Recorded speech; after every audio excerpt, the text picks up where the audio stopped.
Exercise 2.2 Logarithm of a real number.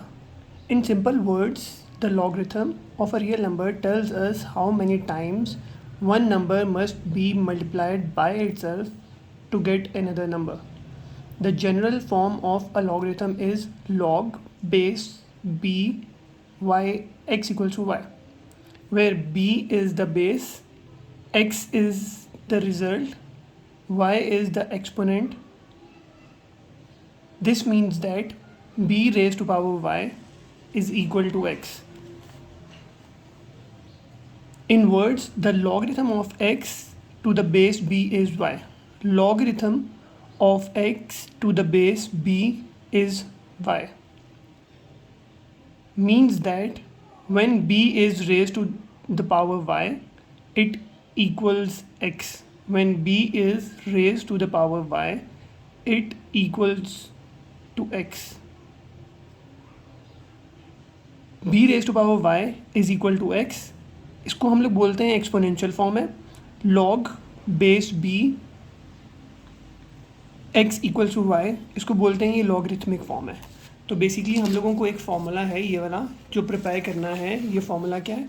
ये formula है log identity, log base b x is equal to y. अगर ये लिखा होगा लॉगरिथमिक फॉर्म है ये, तो इसको हम लोग क्या लिखेंगे? इसको लिखेंगे b raise to power y is equal to x. इसको ये लॉगरिथमिक फॉर्म होगी और ये वाली जो है हमारे पास एक्सपोनेंशियल फॉर्म होगी. अगर हम लोगों को एक्सपोनेंशियल फॉर्म दी जाएगी तो हम लोग उसको क्या लिख सकते हैं? उसको लिखते हैं log बेस क्या है b, तो b एज इट इज़ आ जाएगा. इक्वल के बाद x है तो x यहाँ पे आ जाएगा. इक्वल्स टू पावर में y था तो वो यहाँ पे आ जाएगा. इसका मतलब है अगर वो हमें बोले कि लॉगरिथमिक फॉर्म में से कन्वर्ट करें एक्सपोनेंशियल में, तो हम लोग ये वाला फॉर्मूला यूज़ करेंगे. और अगर वो बोले एक्सपोनेंशियल में से कन्वर्ट करें लॉगरिथमिक फॉर्म में, तो हम लोग ये वाला फॉर्मूला यूज़ करेंगे. Exercise 2.2 question number 1. Question number 1 में वो हमें क्या कह रहा है? कह रहा है express each of the following in logarithmic form. तो इसका मतलब है हम लोगों को मिला है क्वेश्चन एक्सपोनेंशियल में, इसको कन्वर्ट करना है हम लोगों ने लॉगरिथमिक में. तो पार्ट 1 है हमारे पास 10 raise to power 3 is equal to 1000. तो हम लोगों ने फॉर्मूला क्या पढ़ा है? हम लोगों ने फॉर्मूला पढ़ा है, सोल्यूशन एज इट इज़ लिख लेंगे पहले. हम लोगों ने फॉर्मूला पढ़ा है कि पहले एक्सपोनेंशियल फॉर्म लिख लेते हैं. एक्सपोनेंशियल फॉर्म क्या है? b raise to power y is equal to x.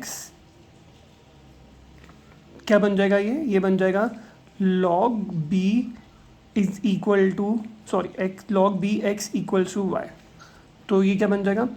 अगर मैं इस यहाँ पे देखूँ b, तो यहाँ पे b है 10, तो इसको कन्वर्ट कर देंगे किसमें? log b क्या आ रहा है? 10, तो इसको एज इट इज़ लिख देंगे 10.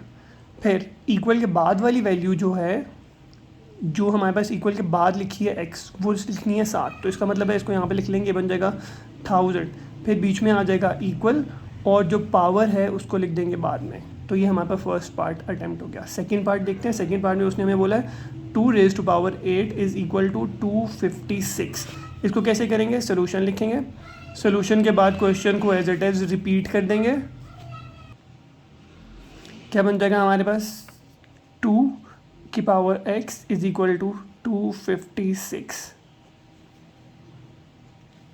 एक स्टेप में एक इक्वल आएगा तो इसको हम लोग इम्प्लाइज दैट बना लेते हैं. तो यहाँ पे फिर से फॉर्मूला लगा लेंगे. फॉर्मूला क्या आएगा? b की power y is equal to x. किस फॉर्म में कन्वर्ट होएगा? ये कन्वर्ट होगा log b x is equal to y. क्या बन जाएगा ये बन जाएगा log बेस क्या है हमारे पास? 2, तो 2 यहाँ पे आ जाएगा. इक्वल के बाद 256, तो 256 आ गया इक्वल्स टू 8. थर्ड पार्ट है हमारे पास 3 raise to power -3 is equal to 1/27. अब ये हमारे पास आ गया फ्रैक्शन में, पर कोई प्रॉब्लम नहीं है, हम लोगों ने फार्मूला देखा हुआ है। फार्मूला क्या है हम लोगों के पास, question as it is repeat कर लेंगे। क्वेश्चन रिपीट करने के बाद ये बन जाएगा हमारे पास B raise to power Y is equal to X, convert हो जाएगा किसमें, ये कन्वर्ट हो जाएगा log B X is equal to Y.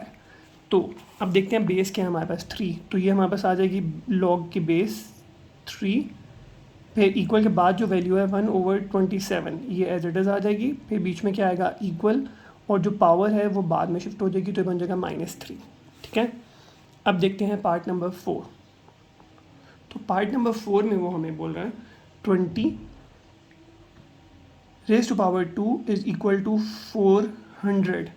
तो ये क्या बन जाएगा, ये बन जाएगा सोल्यूशन के बाद क्वेश्चन रिपीट करने के बाद हम लोग लिखेंगे फॉर्मूला लिख लेंगे, जो कि क्या है b raise to power y is equal to x, ये बन जाएगा log bx equals to y, ये बन जाएगा log बेस क्या है 20, तो 20 एज इट इज़ आ जाएगी, इक्वल के बाद वाली वैल्यू जो है वो साथ में लिख लेंगे, और जो पावर है उसको बाद में शिफ्ट कर देंगे। फिफ्थ पार्ट है हमारे पास 16 raise to power -1/4 equals to 1/2।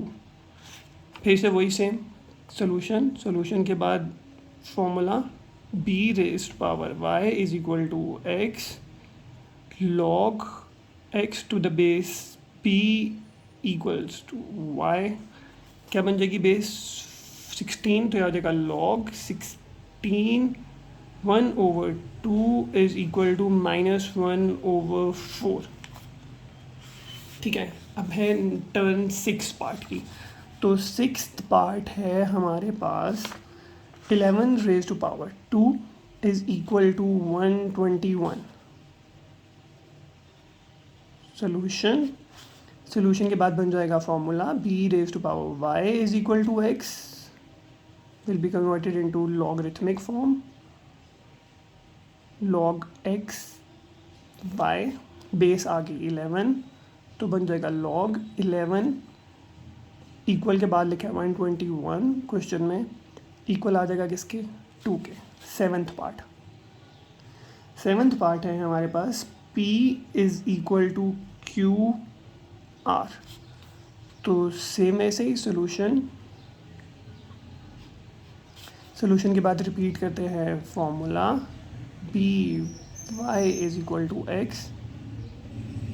log bx is equal to y, ये बन जाएगा log, अब यहाँ पे देखो बेस वाली वैल्यू कौन सी है, यहाँ पे लिखा हुआ है p, तो p की पावर नहीं है, यहाँ पे लिखा है q की पावर है, तो बेस मेरे पास क्या बन जाएगी q, इक्वल के बाद क्या लिखा हुआ है p is equal to r।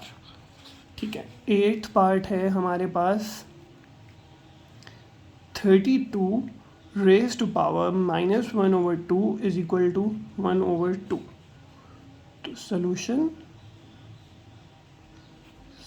के बाद क्वेश्चन रिपीट करना है, क्वेश्चन रिपीट करने के बाद लिखेंगे b raise to power y is equal to x will be converted into log bx is equal to y, बन जाएगा log बेस है 32, इक्वल के बाद है 1/2 इक्वल्स टू -1/2।